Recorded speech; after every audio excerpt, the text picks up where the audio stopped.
Ferrari is firing F1 team principal Mattia Binotto. The Italian racing team is not happy with his management of the iconic brand in the sport this season, and is showing him the door. We will dive into why Binotto will be sacked and what the pivotal incident has been. At the end, we will discuss who might be Binotto's successor. Ferrari was in the title fight for the first time in a few years. At the start of the season, the team had arguably the fastest car, and it was in an even fight with Red Bull in the first half of the season. The team won the first race of the season and was very dominant in Australia in the third race. Ferrari was comfortably ahead in both championships, and it looked like they were the ones to beat in the rest of the season. The team had suffered from a lack of pace in the last years. The team had a shady deal with the FIA about their alleged illegal motor and wasn't competitive for the years after. The 2022 was the first season where it was really competitive, and this all happened with Binotto in charge. As the season progressed, there were some issues within the team that have not been solved and might got worse. The car was not reliable. The team made lots of mistakes, and it looked like the relationship between Charles Leclerc and Binotto was not that great either.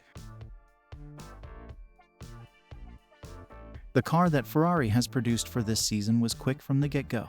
It had a competitive engine and loads of grip in the corners, which made it a very rapid car. However, the power unit was not very reliable. Charles Leclerc retired from a race twice from a leading position. This has cost the driver from Monaco a lot of points. He was fully in the fight for the championship at that point, and Ferrari for the constructors as well.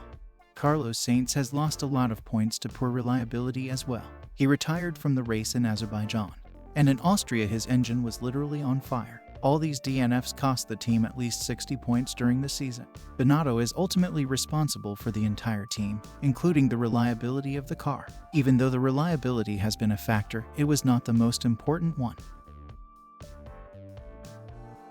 Ferrari has made countless strategical errors this season. The team got it wrong many times this year. From pitting to the wrong tires, to entire wrong strategies, to making the dumbest mistakes. The team was able to surprise the spectator every time again with a new way to lose a race by poor strategy calls. The team messed up in Monaco, where they threw away a 1-2 finish. It pitted the wrong car during the British Grand Prix, and it pitted Leclerc to the worst tires possible during the Hungarian Grand Prix. These are just a few examples of the many wrong decisions within the team.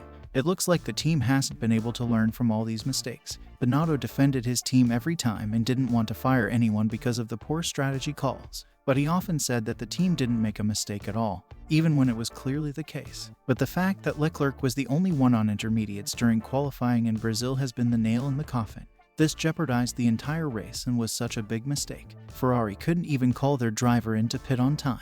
All these mistakes didn't help the relationship between star driver Charles Leclerc and Binotto.